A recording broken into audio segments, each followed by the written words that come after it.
આપણે છેલ્લે linear ઇક્વેશનનું solution કઈ રીતે મેળવવું તે જોયું હતું અને એના પછી એના એકાદ બે આપણે એક્ઝામ્પલ પણ જોયા હતા. થોડું રિવિઝન કરી લઈએ આપણે કે આપણને જો લિનિયર ઇક્વેશન જે હતું એ કેવું હતું, dy/dx plus py equal to q પ્રકારનું હતું. બરાબર છે. ધારો કે આ નથી તો આવા પ્રકારનું આપણે કોઈ ઇક્વેશન આપેલું હોય તો એનું સોલ્યુશન શું હતું આપણી પાસે, તો કે y into e raise to ઇન્ટિગ્રેશનમાં p into dx equal to ઇન્ટિગ્રેશનમાં q into e raise to ઇન્ટિગ્રેશનમાં p into dx into dx. અહીં આગળ p અને q બંને શું હતા, તો p અને q બંને ફંક્શન હતા એક્સ વેરિયેબલમાં. એક્સ વેરિયેબલના શું હતા, ફંક્શન હતા. બરાબર છે. તો આવા પ્રકારના સોલ્યુશન હતું તેને આપણે આ રીતે સોલ્વ કરતા. ડાયરેક્ટ એમાંથી જે p ની વેલ્યુ ફાઇન્ડ કરતા હતા, q ની વેલ્યુ ફાઇન્ડ કરતા હતા અને પહેલા પછી આ ઇન્ટિગ્રલ ફેક્ટરની વેલ્યુ ફાઇન્ડ કરીને આ ઇક્વેશનમાં આપણે વેલ્યુ મૂકતા હતા.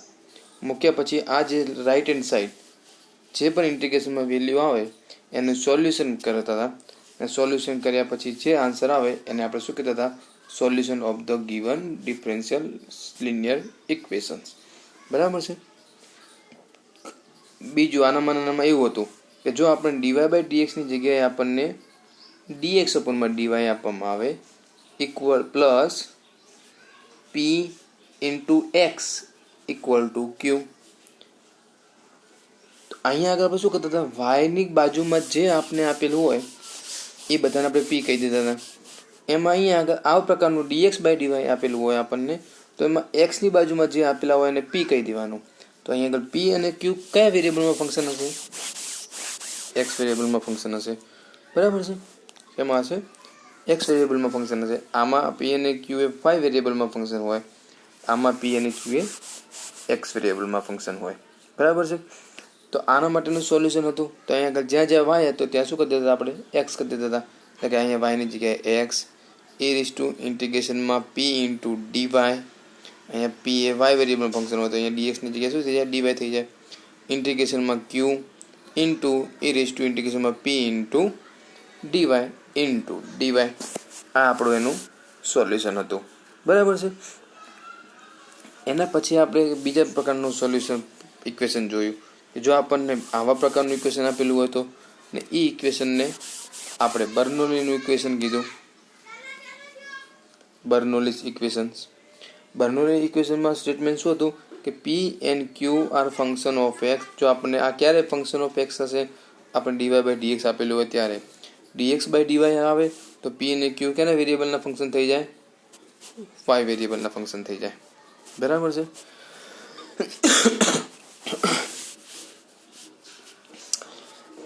x differential equation of the type. એટલે કે જો આ પ્રકારનું ઇક્વેશન હોય તો એ ઓલામાં ફરક શું છે, તો ત્યાં આગળ પણ dy/dx હતા, py હતા, q પણ હતા ઇક્વલ ટુ કરીને, પરંતુ ફક્ત અહીંયા આગળ આપણે y રેઝ ટુ n આપેલા નહોતા. જો આપણને dy/dx આપેલું હોય એન્ડ q ની બાજુમાં y રેઝ ટુ n આપેલા હોય તો એવા પકવાનની ઇક્વેશન આપણે શું કહીશું, બર્નોલી ઇક્વેશન કહીશું. બર્નોલી ઇક્વેશનમાં શું કરવાનું, તો આપણે જે ઇક્વેશન આપેલું હોય એને આની સાથે સરખાવવાના, p ની વેલ્યુ q ની વેલ્યુ શોધવાની અને આનું આપણે સોલ્યુશન મળ્યું હતું એ સોલ્યુશનમાં એની મૂકી દેવાની. જે સોલ્યુશન મળે એને આપણે શું કહીશું, solution of the Bernoulli equation. આના માટેની ઇક્વેશનનું સોલ્યુશન શું હતું આપણે જોયું હતું, એની પ્રૂફ પણ આપણે લાસ્ટ જોઈ હતી અને આ રહ્યું. તો y raise to 1 minus n, n ની વેલ્યુ શું, અહીં n છે n ની વેલ્યુ કેટલી, તો n ની વેલ્યુ એ યાદ રાખવાનું કે y ની ઉપર જેટલી પાવર છે ને અહીંયા આગળ જો y ની પાવર છે એ n ની વેલ્યુ થશે. બરાબર છે. y2 હોય તો n બરાબર 2, y3 હોય તો n બરાબર 3. ધ્યાન રાખીશું. y raise to 1 minus n, y raise to 1 minus n e raise to ઇન્ટિગ્રેશનમાં 1 minus n into p into dx equal to ઇન્ટિગ્રેશનમાં 1 minus n into q into e⁻1 minus n into p into dx plus c. ઓલામાં ને આનામાં ફરક શું છે? તો જો ફક્ત અહીંયા પહેલાં ઓલામાં શું હતું તો કે વાય એકલા હતા અને ઇન્ટિગ્રેશનમાં પી ઇન્ટુ ડીએક્સ હતા. અહીંયા શું કહેવાનું? વાય એક બધાના ફક્ત 1 માઇનસ એન જ એડ થાય છે. ક્યાં ક્યાં એડ થાય છે યાદ રાખવાનું કે વાયની 1 માઇનસ એન પાવર એક અહીંયા એડ થાય છે. આ પીની આગળ એક 1 માઇનસ એન એડ થાય છે કે 1 માઇનસ એન ઇન્ટુ પી લખવાના. આ ઇન્ટિગ્રલ ફેક્ટર શું થશે? ઇન્ટિગ્રેશનમાં 1 minus n into p into dx. પછી ઇન્ટિગ્રેશનમાં અહીંયા ક્યુ એકલા લખતા ને તો ક્યુ એકલા નહીં લખવાના, 1 માઇનસ એન એડ કરી દેવાના. 1 માઇનસ એન ઇન્ટુ ક્યુ અને ઇન્ટિગ્રલ ફેક્ટર તો ફક્ત ઇન્ટિગ્રેશનમાં 1 minus n into p into dx plus c. બરાબર છે. તો ઓલામાં ઇક્વેશન એકનું એક જ છે, કોઈ વધારે ફરક નથી, પરંતુ 1 માઇનસ એન એ એડ થાય છે બર્નોલી ઇક્વેશનમાં. બરાબર છે. હવે એ જ રીતે આપણને જો dx બાય dy આપેલા હોય, જ્યારે dx બાય dy હોય ત્યારે p ને q શું થઈ જાય? y વેરિયેબલના ફંક્શન થઈ જાય. ત્યારે કોને કહેવાનું? x ની બાજુ જે આપેલા હોય એને p ઓફ y કહી દેવાનું, એટલે કે p કહી દેવાનું. અને અહીંયા x ની n કોને કહેવાનું? તો બાજુમાં અહીંયા શું આપેલું છે? ઓલામાં y ની n પાવર આપેલી હતી. અહીંયા આગળ dx બાય dy હોય તો q ની બાજુમાં શું હોય? q ની કંઈક પાવર ફોર્મમાં હોય. બરાબર છે. તો એનું સોલ્યુશન શું? સોલ્યુશન યાદ રાખવા માટે બધામાં સામાન્ય જ ફરક છે. આનામાંથી dy છે ત્યાં x મૂકી દો, x છે ત્યાં y મૂકી દો, તો આ ફોર્મ્યુલા થઈ જાય x⁻1 minus n e⁻1 minus n into p into dy equal to ઇન્ટિગ્રેશનમાં 1 minus n into q into ઇન્ટિગ્રેશનમાં 1 minus n into p into dy plus c. બરાબર છે. તો આ હતું એનું આપણે સોલ્યુશન. ના નોંધ પણ જોઈ હતી. આટલે સુધી આપણે રિવિઝન કર્યું. હવે આપણે શું કરવાનું છે? એના એક્ઝામ્પલ જોઈએ. એના એક્ઝામ્પલ હવે જે એક્ઝામ્પલ આવે એ એક્ઝામ્પલ આ બંનેમાંથી કોઈ પણ રીતના આવી શકે છે. આપણે તો અત્યારે બર્નોલી ઇક્વેશનના જ એક્ઝામ્પલ જોઈએ છે, પણ એવું પણ બની શક્ય બને બર્નોલી ઇક્વેશનને સોલ્વ કરતાં તમને તમારે લિનિયર ઇક્વેશનની પણ જરૂર પડે.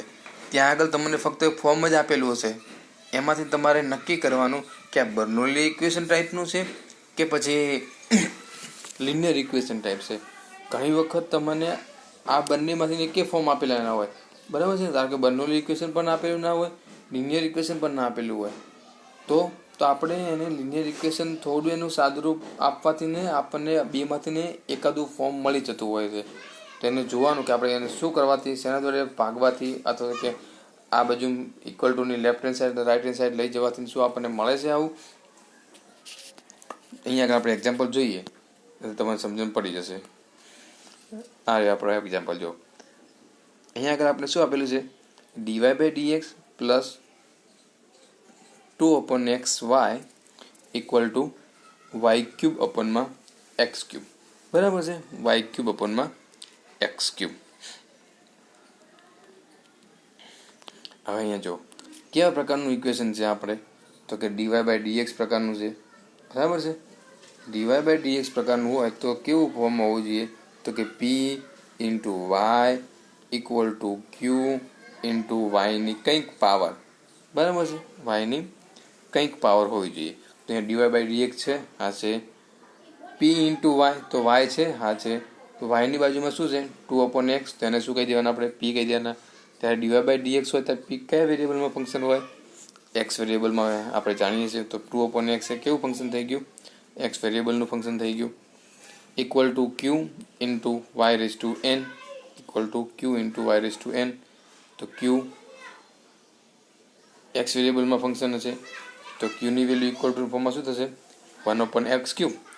y ની n પાવર, તો n બરાબર કેટલા છે? y³/x³ છે. બરાબર. જો તમારે વંચાય નહીં તો હું તમને કહી દઉં. આ શું લખેલું છે? y³/x³ લખેલા છે. બરાબર છે. તો y ની કેટલી પાવર છે? 3 પાવર છે. તો n બરાબર શું થશે આપણી પાસે? 3 થશે. ઓકે. તો અહીંયા આગળ તો આપણે કોઈ પ્રશ્ન છે જ નહીં. કેમ કે આપણને અહીંયા આગળ એવા પ્રકારનું ફોર્મ આપેલું જ છે. તો આપણે ડાયરેક્ટ જ પીની વેલ્યુ આપણે કહી દીધી. હવે અહીંયા જો એક ફરતી કહું છું, તમને ઇંગ્લિશમાં લખાવતો રહીશ. અહીંયા આગળ અમુક બધા એક્ઝામ્પલમાં ગુજરાતીમાંથી મેં લખેલું પાડેલા છે, તો તમને સાથે સાથે લખાવતો રહીશ. ઇંગ્લિશ તો ધ્યાન રાખજો, લખતા રહીશું. અહીંયા લખી આ લખેલું ને અહીંયા લખી દઈશું, સાથે સાથે લખતા રહેજો એટલે એક્ઝામ્પલમાં નવો ના થાય. બરાબર છે? લખો નાવ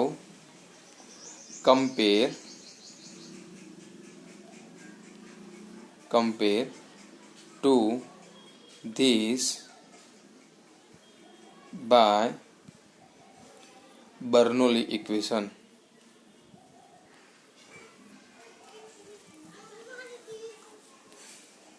હવે આપણે જે ઇક્વેશન છે ઇક્વેશન 1 ને શું કરીએ, કમ્પેર કરીએ. કોના દ્વારા? બર્નોલી ઇક્વેશન દ્વારા. બર્નોલી ઇક્વેશન પછી લખો નીચે બર્નોલી ઇક્વેશન કઈ હતું તો કે dy/dx plus py equal to q into y/n. બરાબર છે? આ લખી દો. લખી ગયા પછી લખો કે p equal to 2/x, q equal to 1 and q equal to 1/x³ and n equal to 3. Value આપણે ફાઇન મળી ગઈ. આના પછી આપણે શું કરવાનું તો ઇન્ટિગ્રેટર ફેક્ટરની વેલ્યુ ફાઇન્ડ કરવાની છે. ઇન્ટિગ્રેટર ફેક્ટરની વેલ્યુ ફાઇન્ડ કઈ રીતે કરશો આપણે? ઇન્ટિગ્રેટર ફેક્ટરની ફોર્મ્યુલા શું હતી? e⁻∫માં 1 - n into p into dx. બરાબર છે? આ ક્યાના માટે છે? બર્નોલી ઇક્વેશન માટે છે.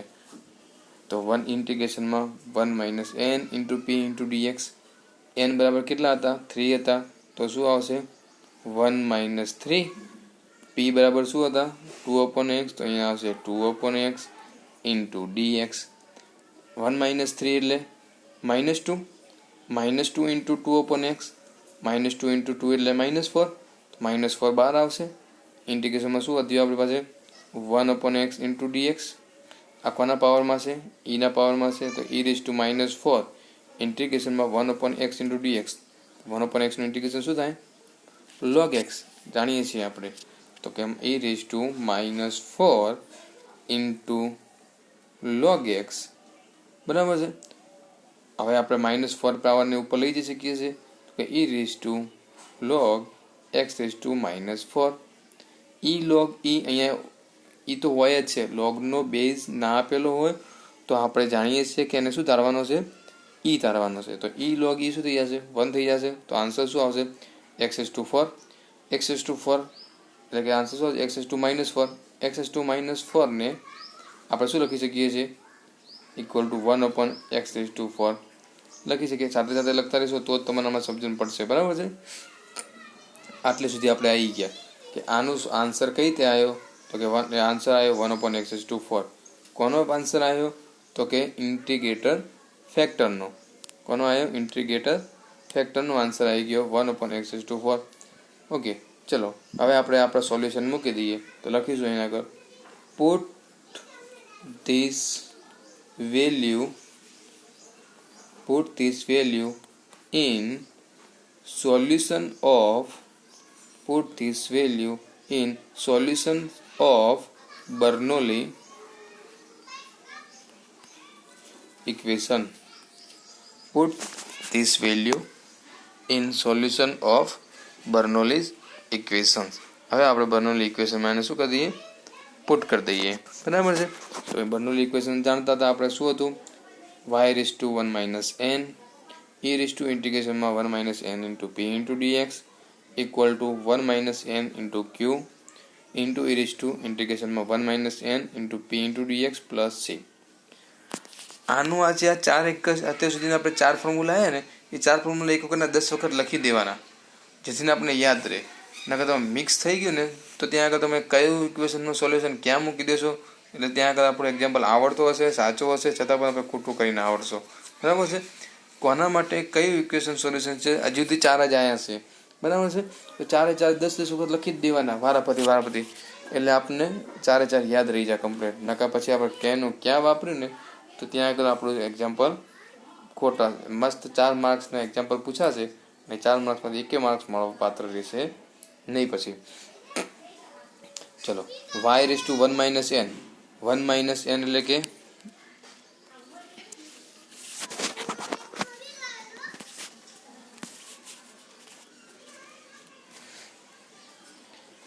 y⁻1 - n એટલે કે y⁻1 - n બરાબર 2 નહીં 3. ઓકે, તો 1 - 3 ઇન્ટુ ઇન્ટિગ્રેટર ફેક્ટરનો વેલ્યુ શું આવી આપણી પાસે 1/x⁴, તો અહીંયા આગળ આવશે 1/x⁴ ઇક્વલ ટુ ઇન્ટિગ્રેશનમાં 1 - 3 ઇન્ટુ ક્યુની વેલ્યુ કેટલી હતી 1/x³ ઇન્ટુ ઇન્ટિગ્રેટર ફેક્ટરની વેલ્યુ આવી 1/x⁴ into dx plus c y⁻1 - 3 એટલે કે y⁻2. હવે અહીંયા આગળ સ્ટેપ આ વચ્ચે સ્ટેપ એક એડ કરી દેવાનું, બરાબર છે, ડાયરેક્ટ લખેલું છે. તો y⁻2 into 1/x⁴ equal to ઇન્ટિગ્રેશનમાં 1 - 3 એટલે કે -2 1/x³ into 1/x⁴ into dx plus c. Okay, ચલો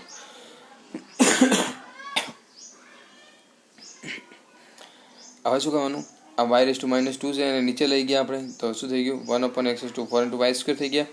આ -2 કોમન, તો ઇન્ટિગ્રેશનમાં -2 બાર 1/x³ ઇન્ટુ 1/x⁴, તો શું વધશે આપણી પાસે 1 આધાર સમાન છે એટલે કે બંને સ્ટેપ એકના ઉપર 1 છે, તો શું થઈ જશે x⁻7 થઈ જશે. શું થઈ જશે x⁻7 into dx plus c -2 એમના એમ 1/x⁻7 નું ઇન્ટિગ્રેશન શું થશે 1/x⁻7 નું એને આપણે x⁻7 ને ઉપર લઈ જઈએ તો કે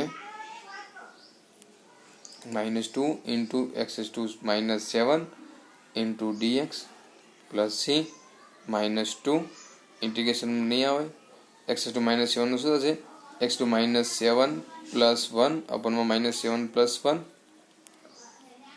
પ્લસ c -7 શું થઈ જશે x⁻6 અપોનમાં -6, તો -2 હતા એમને -2 તો હતા જ, શું આવ્યું ઉપર x⁻6 આવ્યા અપોનમાં શું આવ્યા -6 માઇનસ પ્લસ 2 તરી 6, તો શું આવ્યું આન્સર 1/3x⁻6. આ x⁻6 માઇનસ કા પાવર છે, નીચે આવે શું થઈ જાય પ્લસ થઈ જાય, તો 1/3x⁻6, તો ડાયરેક્ટ અહીંયા આવી ગયા, બરાબર છે 1/3x⁻6 plus c 1/x⁴ y² તો ચાલતા જ અહીંયા છે. ચલો લસા લઈ લઈએ, તો 3x⁻6 અહીંયા આગળ ને આ અહીંયા આગળ, તો 3x⁻6 લસા લેવો પડશે. 3x⁻6 છે અહીંયા પણ ગુણાશે c ની બાજુમાં, બરાબર ને અહીંયા આગળ આવશે તો 3 અથવા તો 3x⁻6 અહીંયા આગળ, તો શું આપે x નીચે x⁻4 તો હતા જ, અહીંયા જો 3 into x⁻6 અપોનમાં x⁻4 into y² equal to અહીંયા શું વધ્યું આપણી પાસે ફક્ત 1 plus c into 3 into x⁻6, આ 6 4 કેન્સલ, તો કેટલા વધ્યા ઉપર 3x² વધ્યા, આ y² અહીંયા લાવી દઈએ તો અહીંયા આગળ આવશે y² plus 3c x⁻6 into y². આ 3c ને આપણે કોઈ કોન્સ્ટન્ટ અલગ કરતા દેવો હોય ના ધારો તો પણ ચાલે, ધારવો હોય તો પણ આપણે લખી શકીએ છીએ 3x² minus y² equal to cdex x⁻6 into y². તો આ આપણું છે એટલે શું આવશે આપણું સોલ્યુશન આવશે. આટલા સુધી લખો તો પણ ચાલે, આટલા સુધી લખો તો પણ ચાલે. તો આપણા માટે આ એક સરળ એક્ઝામ્પલ આ રીતે પૂછાઈ શકે છે. આ બેમાંથી કોઈ એક રીતના એક્ઝામ્પલ 99% પૂછાય જ છે, બરાબર છે, કે કાં તો લિનિયર ઇક્વેશનનો પૂછાશે કાં તો બર્નોલી ઇક્વેશનનો પૂછાશે.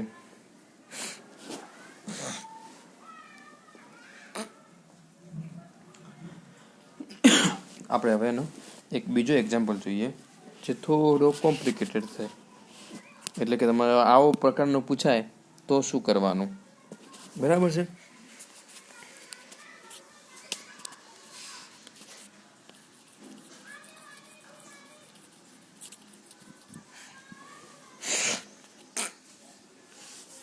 આપણને એક્ઝામ્પલ આપેલો છે xy plus x²y³ into dy/dx equal to 1. હવે અહીંયા આગળ પહેલી નજરે આપણે જોઈએ ને તો આપણને કોઈ નથી તો કોઈ એ ફોર્મ લિનિયર ઇક્વેશનનું, નથી તો ફોર્મ આપણી પાસે બર્નોલી ઇક્વેશન.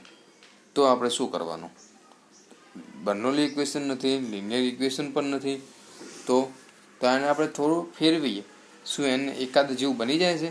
ત્યાં જો આપણે ફરી બતાવ્યું છે dx upon dy ને છે ને આ સાઈડથી ને અહીંયા લઈ ગયા. તો dx upon dy બરાબર શું મળ્યું આપણને? xy plus x square y cube. હવે અહીંયા જો આ xy ને હું આ સાઈડ લઈ દઉં તો dx upon dy equal plus, હવે આ dx upon dy છે તો x ની બાજુમાં જે હોય ને p કહીશું તો એને કૌંસમાં લખી નાખ્યો માઇનસ y. આ dx upon dy હોય તો x ની જે પાવર હોય એને આપણે n કહીશું, y હોય એને આપણે q કહીશું. તો આ તો ઇક્વેશન મળી ગયું. આ શું છે? This is a Bernoulli equation. શું થઈ ગયું? તો લખી દેવાનું નાવ પહેલા લખી compare to this equation by Bernoulli equation dy by dx plus dx by dy plus px equal to q into x raise to n. ઓલા બીજા પ્રકારનું હતું ને એના ટાઈપનું ઇક્વેશન થયું. બરાબર છે.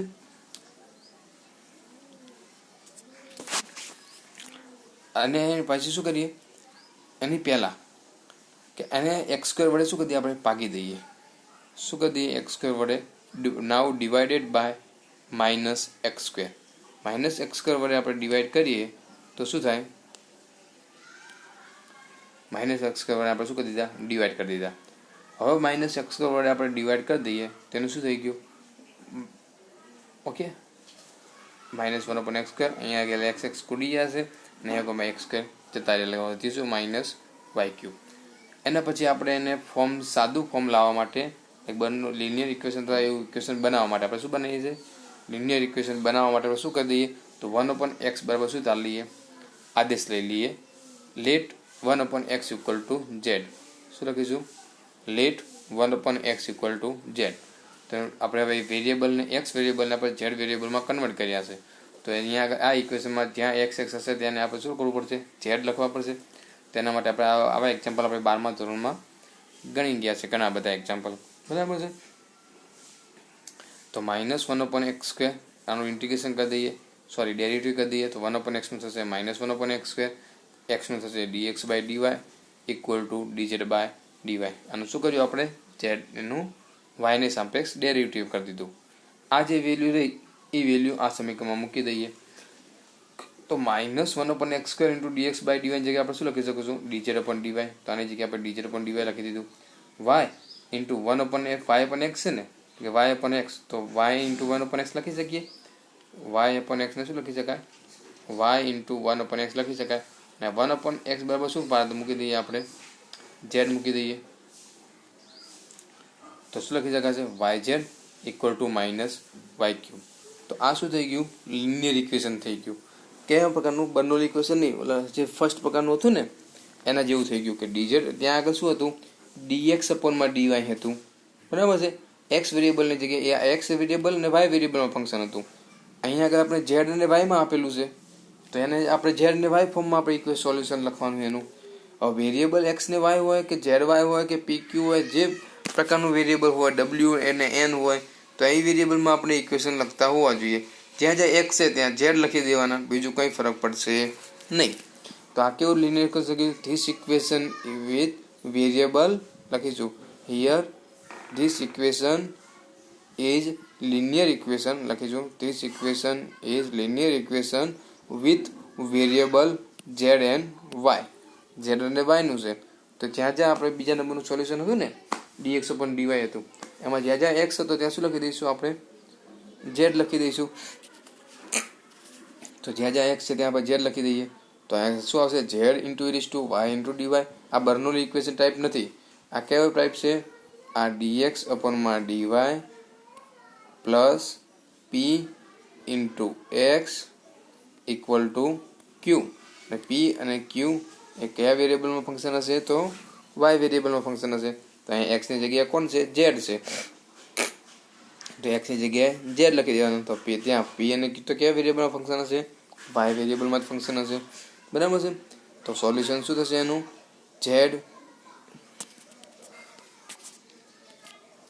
z into e raise to ઇન્ટિગ્રેશનમાં p into dy equal to ઇન્ટિગ્રેશનમાં q into e raise to ઇન્ટિગ્રેશનમાં p into dy into dy.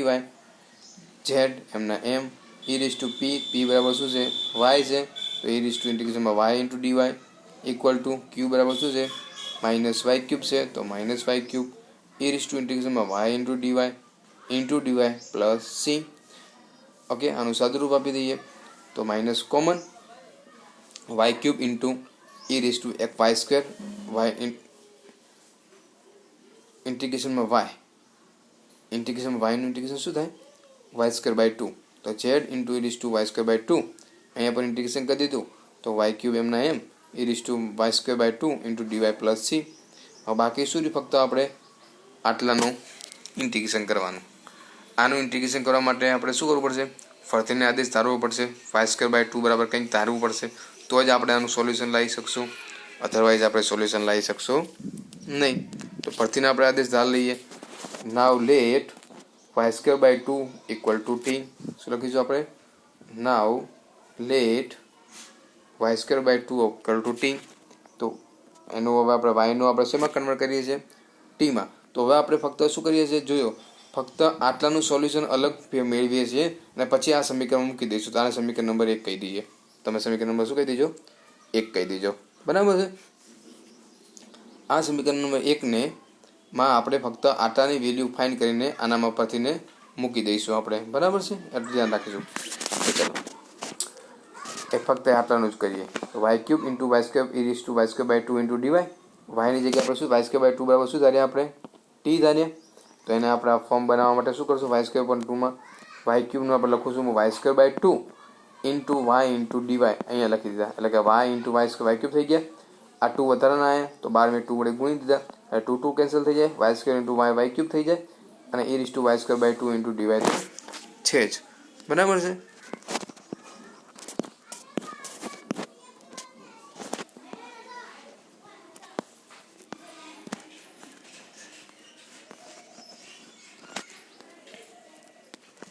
બરાબર જ્યાં લખેલું જ છે હવે વાય સ્ક્વેર બાય 2. ચાલો આપણે શું કહ્યું વાય સ્ક્વેર બાય 2 બરાબર ટી ધાર્યા હતા તો આમાં આપણે એનું ડેરિવેટિવ કરીએ શું થાય 2y બાય 2 ઇન્ટુ ડીટી. આનું ડેરિવેટિવ શું થાય 2y નીચે 2 તો છે જ into dy equal to dt 2 cancel તો y ઇન્ટુ ડીવાય બરાબર શું થાય ડીટી. તો અહીંયા y ઇન્ટુ ડીવાય બાજુમાં આવી ગયા તો y ઇન્ટુ ડીવાય બરાબર ડીટી મૂકી દીધા વાય સ્ક્વેર બાય 2 બરાબર ટી મૂકી દીધા e raise to y square by 2 તો ઈ રેસ ટુ ટી મૂકી દીધા. હવે આનું ઇન્ટિગ્રેશન તો આપણે કરી શકીએ છીએ ડાયરેક્ટ ખંડેસર સંકલન. તમે ખંડેસર સંકલન દ્વારા કરશો આને તો શું મળશે 2 into T into e raise to T minus e raise to t. તો 2 into e raise to T into T minus 1. આ જે વેલ્યુ આવી એ ટીમાં આપણે ટીની જે વેલ્યુ ધારી હતી ને એ ટીની વેલ્યુ પાછું મૂકી દઈએ. ટી બરાબર શું હતા વાય સ્ક્વેર બાય 2 ધાર્યા હતા તો અહીં આગળ 2 into e raise to t તો ઈ રેસ ટુ ટીની જગ્યાએ શું મૂકી દઈએ y square by 2 into t બરાબર શું મૂકી દઈએ વાય સ્ક્વેર બાય 2 માઇનસ 1. આને સમીકરણ નંબર 2 આપી દો. આ જે વેલ્યુ મળી એ વેલ્યુ અહીંયા આગળ આપણે પરથી મૂકી દઈએ તો શું મળી ગયું z into y square by 2 equal to minus e raise to y square by 2 into આની જે વેલ્યુ શું મૂકી આ મૂકી દીધું y square by 2 minus 1 plus c. આમાં પણ જે આપણે ઝેડ બરાબર શું ધાર્યા હતા 1/x તો અહીંયા આગળ ફરતી આમાં ઝેડની વેલ્યુ જે આદેશ આપણે કરીએ છીએ 12માં ઝેડની વેલ્યુ જે હતી પાછી છેલ્લે શું કરી દઈએ છીએ મૂકી દઈએ છીએ આપણે બરાબર ને. ઝેડની વેલ્યુ પાછી અહીંયા આગળ મૂકી દેવાની આદેશની વેલ્યુ છેલ્લે આપણે પુટ કરી દઈએ છીએ તો ઝેડની વેલ્યુ ફરતી મૂકી દઈએ અહીંયા આગળ ઝેડની વેલ્યુ ફરતી અહીંયા આગળ 1/x મૂકી દઈશું તો તમારી પાસે આન્સર આવશે ઝેડની જગ્યાએ 1/x મૂકી દીધા એન્ડ બોથ સાઈડ શું કરી દીધું e raise to minus y square by 2 વડે મલ્ટીપલ કરી દીધા. એટલે તમારી પાસે આન્સર આવ્યો 2z equal to minus y square by 2 plus cdx into e raise to minus y square by 2 ઝેડની જગ્યાએ 1/x તો 2/x minus y square minus 2 plus cdx into 30. તો આ આન્સર શું આવી ગયો આનું થોડું સાદુરૂપ આપો એટલે આન્સર તમને મળશે xy square minus 2x plus 2 equal to cdx into x into e raise to minus y square by 2 બરાબર છે. અહીંયા આગળ એક શોર્ટકટ રીત પણ છે. આટલો મોટા આપણે ના ધારવું હોય ને તો તમે ડાયરેક્ટ આનો આન્સર મેળવી શકો છો. અહીંયા આગળ જો મેં સાઈડમાં તમને ગણીને આપ્યું છે. આ શું થઈ ગયું? આપણે આ એક્ઝામ્પલમાં શું કર્યું તો કે આ બર્નોલી ઇક્વેશનને તમે લિનિયર ઇક્વેશનમાં કન્વર્ટ કરી શકો છો. આ એક્ઝામ્પલ તમને શું કહેવા માંગે છે કે તમે આ જો બર્નોલી ઇક્વેશન છે, આ બર્નોલી ઇક્વેશન કેવા ટાઈપ છે? dx by dy plus px equal to q into x⁴n પ્રકારનું છે. આને તમે લિનિયર ઇક્વેશનમાં કન્વર્ટ કરી શકો છો. તો જો લિનિયર ઇક્વેશનમાં શું કરી દીધું? એને કન્વર્ટ કરી દીધું ને બીજા એક વેરિયેબલમાં. બરાબર છે. એ જ રીતે જો તમે આને બર્નોલી ઇક્વેશન સોલ્યુશન કરવું હોત આપણે તો પણ સરળતાથી થઈ જાય. તો આટલો એક્ઝામ્પલ આટલો લોંગ કરવાની જરૂર નથી. તમારે શું કરવાનું? આને ફક્ત ને ફક્ત બર્નોલી ઇક્વેશન સોલ્વ કરી દેવાનું. આ રીતે આપણે ગયા ને એ રીતે જવાનું નહીં. શું કરી દેવાનું? તો બર્નોલી ઇક્વેશનનું સોલ્યુશન શું હતું? x⁴ n. n બરાબર શું છે? 2 છે. તો x⁴ આનું સોલ્યુશન શું? dx બાય dy વાળાનું x⁴ n ઇન્ટુ ઇન્ટિગ્રેશનમાં 1 - n into p into dy equal to ઇન્ટિગ્રેશનમાં 1 - n into q into integrator power e⁻ n into dx into dy. આ વેલ્યુ આપણે મૂકી દેવાની છે. તો x ની n બરાબર કેટલા છે? 2 છે. p બરાબર શું મળ્યા? -y. q બરાબર શું મળ્યા? y3. એ સોલ્યુશનમાં તમે અહીંયા આગળ મૂકી દેજો. તમે ડાયરેક્ટ જ આ ફોર્મ્યુલા મળી જશે કે x⁻ n એટલે કે -1 into e⁻ -1 into -y into dy equal to into ઇન્ટિગ્રેશનમાં -1 into y³ into x² into e⁻² into dy plus c. આનું સદરૂપ આપશો એટલે કે x⁻ -1 આનું શું થશે? y²/2 થશે minus y³ into e⁻² into dy plus c. આ શું આવી ગયું? તો ડાયરેક્ટ આવી ગયું. હવે ફક્ત આનું તમારે શું કરવાનું? આટાનું ઇન્ટિગ્રેશન કરવાનું રહ્યું બાકી. આટાનું ઇન્ટિગ્રેશન કરીને આન્સર મૂકી દેવાનો. તો આનો આટલાનું ઇન્ટિગ્રેશન ક્યાંથી કરશો? તો આનું ઇન્ટિગ્રેશન જો તમારે અહીંથી આપેલું જ છે. આ ઇન્ટિગ્રેશન તમને એનું સોલ્યુશન અહીં આગળ આપને આપેલું જ છે, ગણીને આપેલું છે. તો અહીં ડાયરેક્ટ આટલું આ કરવાની જરૂર છે જ નહીં. આ કશું કરવાની જરૂર નથી. ફક્ત ડાયરેક્ટ આપણે ક્યાં આવી ગયા? અહીંયા આગળ આવી ગયા. બરાબર. એટલે કે આ ઝેડ વેરિયેબલ તમે ધાર્યો ને એક્સ્ટ્રા, એ ધારવાની જરૂર પડશે નહીં. ક્યારે? જો આપણે ડાયરેક્ટ એને બર્નોલી ઇક્વેશનમાં મૂકી દઈએ તો. બરાબર છે. ડાયરેક્ટ આટલે આન્સર કરીને તમારે સરળતાથીને આ આન્સર મળી જશે. બરાબર છે.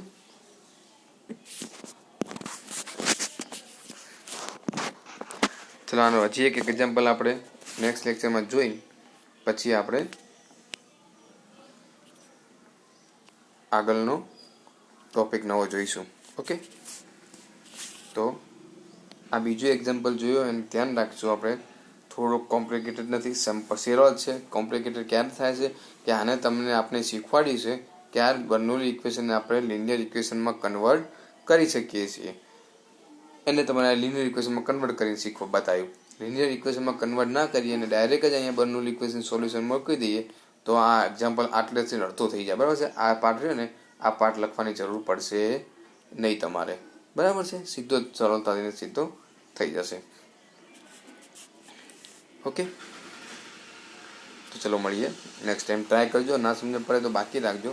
કોલેજમાં ગમે ત્યારે આવો ત્યારે આવીને શીખી લેજો. બરાબર છે એક્ઝામ્પલ.